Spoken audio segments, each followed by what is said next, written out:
Bonjour et bienvenue à cette capsule vidéo pour le cours de sciences et technologies de deuxième secondaire. Aujourd'hui, on va réviser la matière des chapitres 5 et 6 qui sont à l'étude pour l'examen final de juin 2021. Donc, si on regarde dans le chapitre 5, la matière qu'on va devoir étudier, on va avoir les machines simples, les systèmes de transmission du mouvement et les systèmes de transformation du mouvement. Dans le chapitre 6, on va voir les caractéristiques d'un système technologique, on va voir les composantes et les sous-systèmes, et enfin, on va voir la transformation de l'énergie. Alors, on va commencer le chapitre 5 tout de suite pour notre étude. On commence avec les machines simples. Donc, les machines simples regroupent tout mécanisme élémentaire facilitant l'exécution d'une tâche en modifiant l'intensité ou l'orientation de la force nécessaire pour accomplir un travail. En contrepartie, la force doit être exercée plus longtemps ou sur une plus grande distance.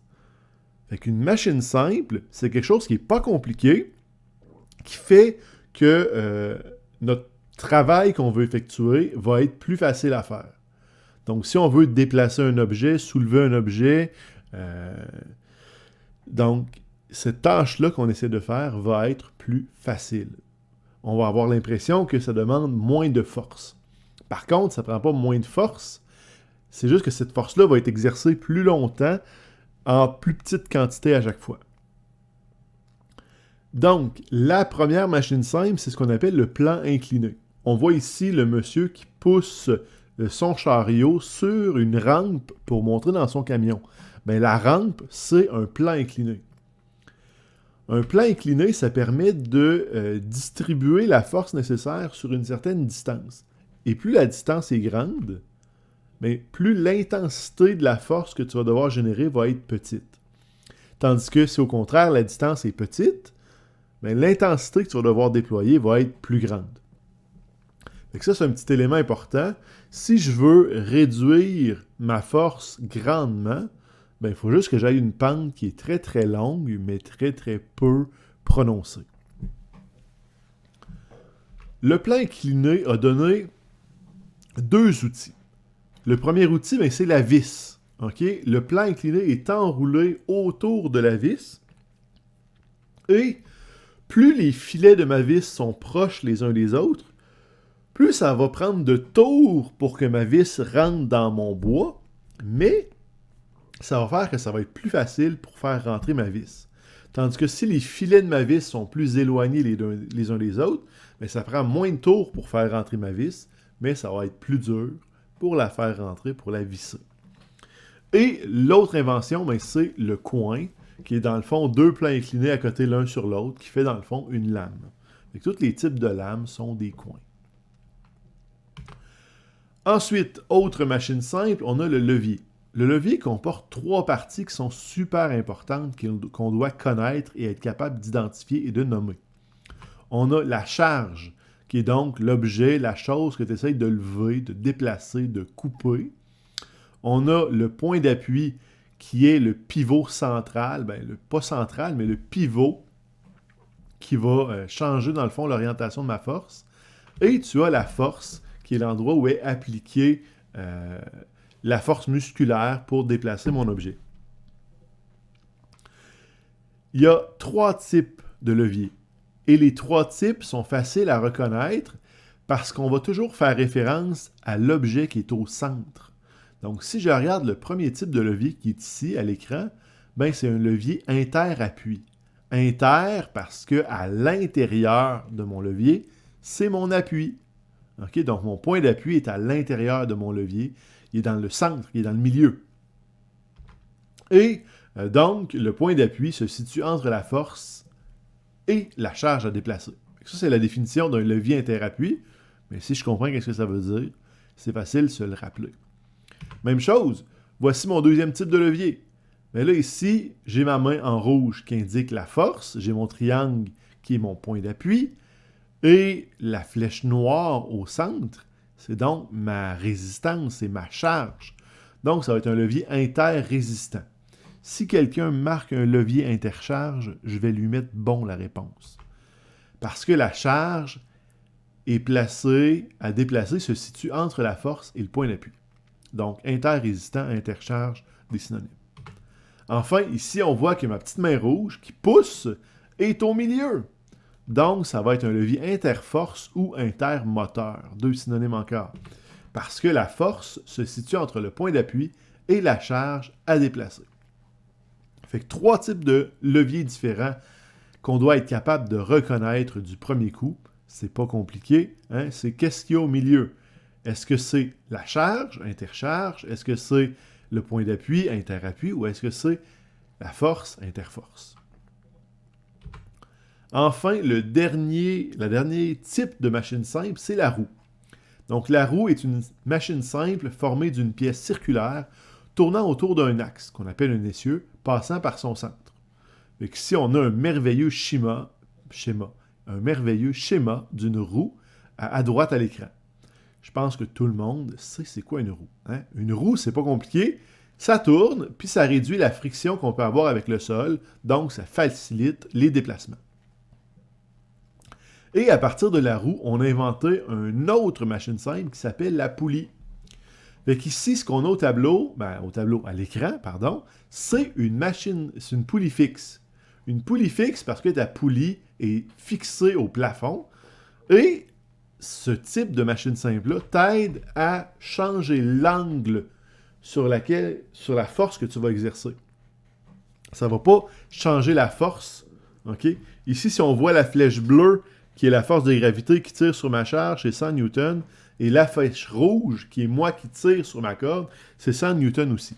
Donc, ça ne va pas changer la force que je dois déployer pour soulever ma charge. C'est juste que j'ai un angle différent qui me permet donc d'avoir une meilleure prise sur ma charge que je veux lever. Par contre, si j'ai un autre type de poulie, ici, c'est ce qu'on appelle une poulie mobile. Parce que la poulie en bas, celle qui est fixée sur ma charge, va monter et descendre quand je vais tirer sur la corde. Un peu en suivant le mouvement de la charge, dans le fond. Et ça va faire que la force que je vais devoir déployer va être diminuée. Fait qu'ici, une poulie mobile permet de changer l'angle et de diminuer la force à appliquer. Fait qu'ici, on voit encore une fois ma flèche bleue en dessous de ma charge, c'est 100 newtons, ce qui est donc la force nécessaire pour soulever ma charge. Et j'ai juste à appliquer une force de 50 newtons, qui est ma flèche rouge, pour soulever ma charge. Pourquoi? Parce que ma poulie, qui est mobile, supporte la moitié de la charge de ma masse. Maintenant, on va parler des systèmes de transmission et de transformation du mouvement. Mais avant, il faut savoir c'est quoi les deux types de mouvements. À l'écran, vous avez une jolie demoiselle qui fait du vélo. On voit 3 pièces qui bougent. Ils font un mouvement circulaire, un mouvement de rotation. Donc ça, il faut savoir ce mot-là, mouvement de rotation. Et c'est donc un mouvement autour d'un axe, comme une roue. L'autre type de mouvement qu'on peut rencontrer, ici vous voyez mes fenêtres qui glissent de gauche à droite, c'est un mouvement de translation. Donc c'est un mouvement rectiligne de va-et-vient, avant-arrière, haut, bas, gauche-droite. Tant que c'est en ligne droite, c'est un mouvement de translation. Pourquoi c'est important de connaître nos deux types de mouvements? Parce que c'est comme ça qu'on va définir c'est quoi une transmission du mouvement. Le type de mouvement reste semblable entre l'organe moteur et l'organe mené. Vous allez voir dans les systèmes de transmission du mouvement, de transformation du mouvement, tu as tout le temps 2 pièces qui bougent l'une avec l'autre. Il y en a une qui est l'organe moteur sur laquelle on exerce la force et l'autre, c'est l'organe mené qui va se faire entraîner par la première pièce. Je ne vous demanderai pas dans l'examen de différencier l'organe moteur de l'organe mené. Par contre, vous devez savoir que dans un système de transmission du mouvement, le type de mouvement reste semblable. Ce qui veut dire que si mon organe moteur fait une translation, mon organe mené va faire lui aussi une translation. Tandis que si, au contraire, mon organe moteur fait une rotation, eh bien, l'organe mené va lui aussi effectuer une rotation. Je vous présente les types de systèmes de transmission du mouvement. vous devez les connaître par cœur. Donc, le nom de chacun de ces systèmes, vous devez les connaître par cœur et être capable de les reconnaître. C'est super important. Donc, le premier système de transmission du mouvement, on a le système à roues de friction. Donc, j'ai deux roues qui tournent autour de leur axe et la première, ma roue rouge, va entraîner le mouvement de ma roue jaune. Et si on a un schéma, un icône à représenter, bien, on va avoir ce genre de dessin. Nos deux roues de friction, comme on le voit sur mon image de droite ici, ne sont pas nécessairement sur le même axe. Ça ne change pas le fait que c'est un système de transmission du mouvement parce que l'axe a changé. La première roue tourne à la verticale, l'autre roue tourne à l'horizontale. Ce n'est pas grave, c'est deux mouvements de rotation quand même. Donc ça, c'est une image plus générique qui nous permet de reconnaître mes pièces et de reconnaître mon système. Et on voit le dessin qui montre que ça tourne autour d'un axe, un mouvement qui est courbé. Si je continue avec mon deuxième type de système à transmission du mouvement, on a le système à roues dentées. Hein, c'est comme des roues de friction, mais ils ont des dents. Hein, c'est des engrenages. Dans un examen, si vous marquez engrenage, je vais vous mettre ça mal. Le nom du système, c'est un système à roues dentées. Et les images du cahier, des exercices, des examens qu'on pourrait rencontrer pourraient ressembler à ça. Ce qui nous montre encore une fois que le mouvement, c'est un mouvement circulaire, un mouvement de rotation. Et même si l'angle de mes deux roues, qui sont un petit peu de forme conique, ne sont pas dans le même axe, hein, un vertical, l'autre horizontal, c'est quand même un système à transmission du mouvement parce que les deux, c'est des rotations. Ensuite, on a le système à courroie et à poulie. Ça ressemble un petit peu à une corde à linge. Et ce qu'on va avoir comme symbole, comme schéma, ça va être celui que vous avez à l'écran qui vient d'apparaître. Le système suivant, c'est le système à chaîne et à roue dentée, comme dans le fond dans un vélo. Hein, on a notre pédalier d'un côté et à l'arrière, on a notre dérailleur et ils sont reliés par une chaîne. Le schéma, ben, très très semblable, deux roues dentées avec une chaîne et ils font des mouvements de rotation. Et enfin, notre dernier système de transmission du mouvement, qui est le système à roue dentée et à vis sans fin. Fait que la roue dentée est en bas ici, et la vis sans fin, et c'est elle qui tourne en haut, qui tourne mais qui n'avance pas vraiment. C'est pour ça qu'on appelle ça une vis sans fin, parce qu'elle peut tourner toujours, cette vis-là. Parce qu'elle rentre dans rien. Le schéma, ça ressemble à celui-ci. On voit que ma vis sans fin fait un mouvement de rotation sur elle-même. Et ma roue dentée fait aussi un mouvement de rotation sur elle-même. Maintenant, les systèmes de transformation du mouvement. Bien ici, le type de mouvement change entre l'organe moteur et l'organe mené. Ce qui veut dire que si l'organe moteur avait un mouvement de translation, bien, l'organe mené va avoir un mouvement de rotation qui va être différent. Et si l'organe moteur fait un mouvement de rotation, eh bien, l'organe mené va faire un mouvement de translation. Fait que le mouvement change. Fait qu'on passe de l'un à l'autre pour être une transformation. Fait que le mouvement est transformé, il a changé. Le premier système, c'est le système à vis et écrou. Je m'excuse pour la diapositive, j'ai fait une petite erreur dans mon titre, là. Je l'ai marqué « Transformation du mouvement ». Donc, c'est un système à vis et écrou. Fait qu'on voit ici la vis qui est en gris, qui tourne sur elle-même. Une vis sans fin. Et l'écrou qui est fixé sur ma vis va se déplacer de gauche à droite. J'ai un mouvement de rotation avec un mouvement de translation. Le schéma, ben ici on voit une vis avec un boulon, un écrou. Et c'est ce que ça donne ici. Mouvement de translation, mouvement de rotation. Le deuxième, je m'excuse, mon PowerPoint n'est pas sacoche. C'est le système à pignon et crémaillère. Hein, et ce qu'on voit, c'est la roue qui tourne et la crémaillère qui va se déplacer. Et ma crémaillère qui est mon rail avec mes dents, et mon pignon qui est ma roue qui tourne sur elle-même. Ici, dans le système à pignon crémaillère, ça peut être la crémaillère, le rail qui est mobile, qui va se déplacer de gauche à droite, Ou ça peut être la roue qui va se déplacer de gauche à droite sur mon rail. Un ou l'autre, les deux systèmes fonctionnent, existent et s'appellent pignon crémaillère.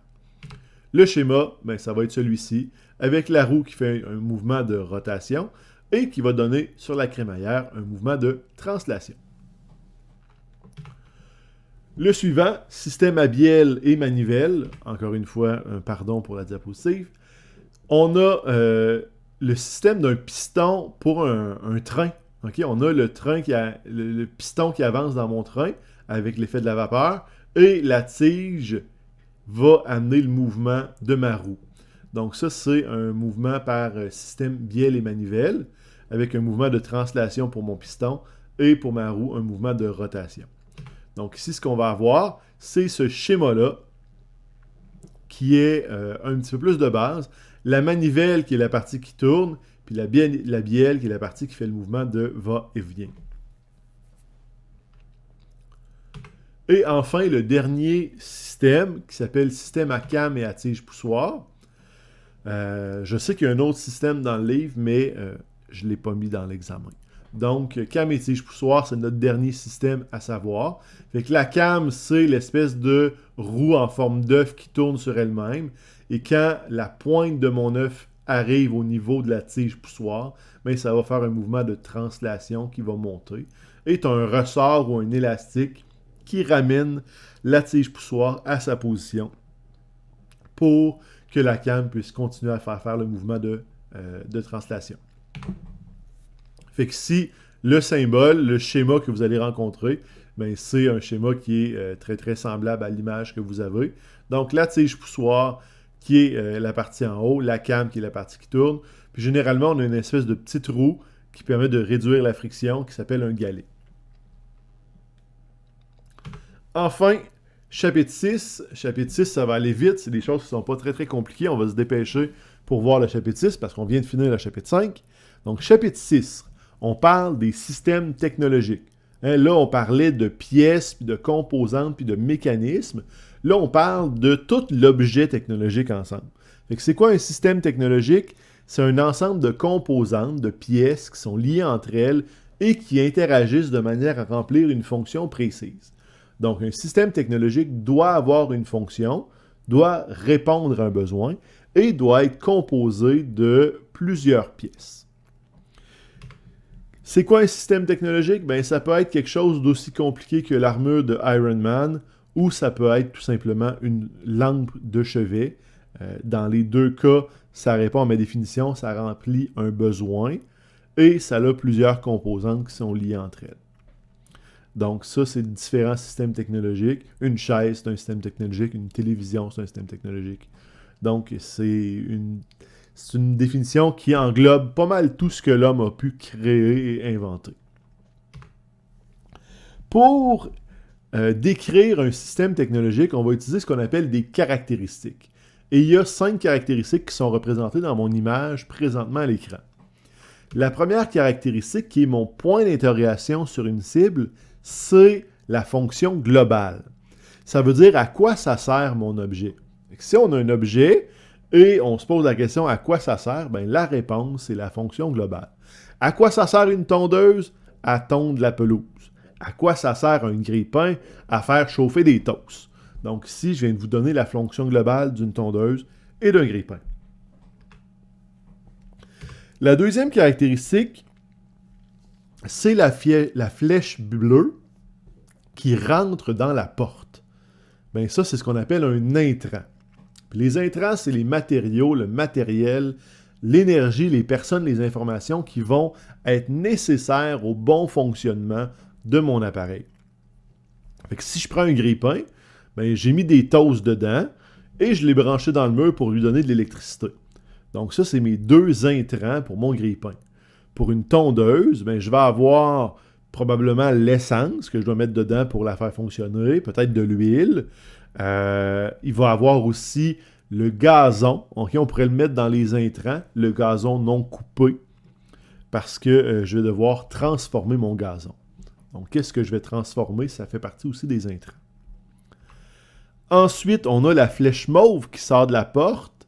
Bien, ici, on parle des extrants. Les extrants, c'est les produits transformés les déchets et les pertes. Fait que si je reviens avec mon exemple de mon toaster, de mon grille-pain, ben ici, je vais avoir une tranche de pain grillé, qui est mon produit transformé. Je peux avoir des miettes de pain qui vont être des déchets ou des pertes. Je peux avoir de la chaleur qui est des pertes. Okay? Je pourrais même avoir du bruit pour le tching puis tout le bruit quand la toast ça sort. Là. Donc ça ici, ça pourrait être des extraits.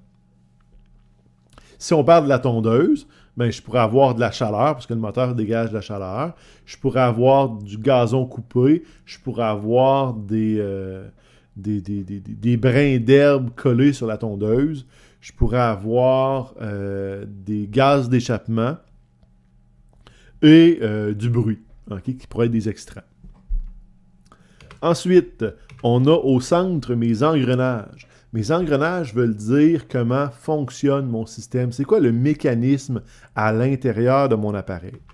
Donc ici, c'est ce qu'on appelle le procédé, qui est la méthode de transformation. Bien, si on prend mon grille-pain, comment est-ce qu'il transforme mon pain?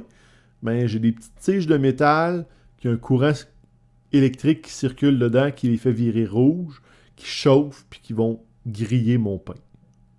Ça, c'est le mécanisme. C'est ma méthode de transformation. Pour une tondeuse, c'est quoi le mécanisme de transformation? J'ai un moteur à explosion qui fait tourner une lame qui va couper mon gazon. Et voilà. Fait que si on parle du procédé, c'est important de faire une phrase qui contient cause à effet. J'ai un moteur qui fait tourner une lame et la conséquence, ça va couper mon gazon. Dans le grille-pain, j'ai des fils qui sont chauffés au rouge. Par conséquence, ça va cuire mon pain, ça va griller mon pain. Fait que tout le temps avoir deux éléments qui sont liés ensemble là, dans notre description pour qu'il y ait quelque chose de plus complet. Si tu me dis grille-pain, comment ça fonctionne, ça grille le pain, je te mets ça mal. Donc, essayez d'aller un petit peu plus loin. Dans l'examen, vous n'aurez pas quelque chose de compliqué, vous allez être capable de le faire, je suis sûr et certain. Donc, prenez le temps de réfléchir et de donner une réponse qui est plus complète. Et enfin, le dernier, qui est ma télécommande, eh bien, c'est ce qu'on appelle le contrôle. C'est comment on organise et on supervise les procédés. Comment est-ce qu'on gère notre appareil? Comment qu'on l'ajuste, notre appareil?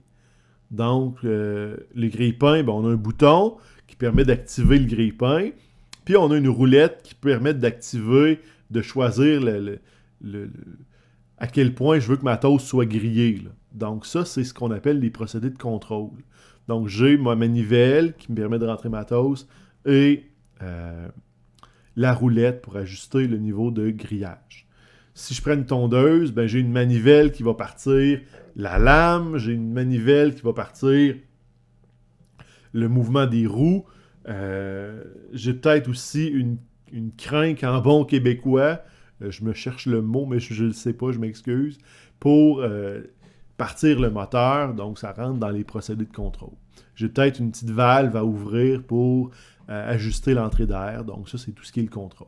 Et on peut souvent ajouter l'utilisateur, parce que l'utilisateur, c'est lui qui décide. Hein, ce n'est pas un ordinateur, c'est l'usager, l'utilisateur qui va choisir comment ajuster. Fait que généralement, on peut le mettre dans les procédés de contrôle. Les caractéristiques de contrôle, excusez-moi. Donc, c'est important de savoir ces 5 caractéristiques-là et de trouver les réponses à ces 5 caractéristiques pour n'importe quel objet que je peux vous présenter. Maintenant, un appareil technologique est séparé en composantes. Okay? Les composantes, c'est les différentes pièces qui composent notre appareil. Ici, vous voyez un iPhone qui a été démonté en pièces. Bien, chaque pièce que vous voyez, l'écran, la batterie, le processeur central, le micro, la caméra, tout ça, c'est des composantes. Des composantes d'un système technologique sont les éléments qui servent à faire fonctionner ce dernier. Les pièces, les mécanismes, les appareils, etc. Donc, est-ce que vous pouvez nommer des pièces? Oui, ça s'appelle des composantes. C'est juste un nom plus sophistiqué pour dire les pièces. Et les pièces peuvent être regroupées en sous-systèmes. Donc, dans un système technologique complexe, c'est des regroupements de composantes qui jouent un rôle précis. Bien, si je prends mon clavier d'ordinateur, j'ai plein de pièces différentes parce que j'ai toutes mes touches différentes. En dessous de mes touches, j'ai des capteurs pour chacune de mes touches qui sont reliés à un petit processeur qui va envoyer l'information à l'ordinateur. Ben, toutes ces pièces-là que je viens de vous nommer, ben, ils forment un sous-système qui est le clavier. Donc, les composantes peuvent être regroupées en sous-systèmes s'ils font la même chose. Fait que si je prends mon ordinateur encore, j'ai deux haut-parleurs au niveau de mon écran. Puis en dessous de mon haut-parleur, de mon bureau, pardon, j'ai un subwoofer en bon québécois. Eh bien, le subwoofer, mes deux haut-parleurs, c'est ce qu'on appelle le système de son de mon ordinateur. Fait que j'ai trois composantes. On pourrait rajouter de la carte audio qui est dans l'ordinateur. On pourrait rajouter les fils qui vont les relier et le fil de tension. Et tout ça, ça fait le système audio de mon ordinateur. Donc, un sous-système du système technologique complexe qui est l'ordinateur. Et enfin, dernier sujet, il nous reste quelques minutes à faire, puis après ça on a fini, la transformation de l'énergie. Donc, la transformation de l'énergie est la conversion d'une forme d'énergie en une autre. Donc, les systèmes technologiques vont prendre une forme d'énergie et vont la transformer en une autre forme d'énergie. Donc, si je fais juste prendre mon exemple de mon système de son, eh bien, ils prennent l'énergie électrique qui provient de la prise de courant, puis ils transforment cette énergie électrique en mouvement, en vibration par les aimants dans l'air qui devient un son. Donc, c'est une transformation de l'énergie. Fait que si on a appris certaines formes d'énergie, voici celles que vous devez connaître et vous rappeler. Donc, la première forme, c'est la forme d'énergie éolienne, qui provient du déplacement de l'air, des vents. La deuxième forme d'énergie, l'énergie solaire, qui provient du rayonnement du soleil. Troisième forme d'énergie, on voit la goutte d'eau, l'énergie hydraulique. Et hydraulique AU et non un O comme Hydro-Québec, hydraulique AU, qui provient du mouvement de l'eau, du déplacement de l'eau. Ensuite, on a un baril de pétrole, les énergies fossiles, qui sont polluantes, et ça provient du pétrole, du gaz naturel et de l'huile. Ensuite, on a un schéma d'un atome, c'est l'énergie nucléaire, et ça provient des réactions dans le noyau des atomes. Donc, si dans une question, je vous parle d'atomes, ben, c'est l'énergie nucléaire qui provient des atomes. Ensuite, on a une bûche de bois. Et ça, c'est ce qu'on appelle l'énergie de la biomasse.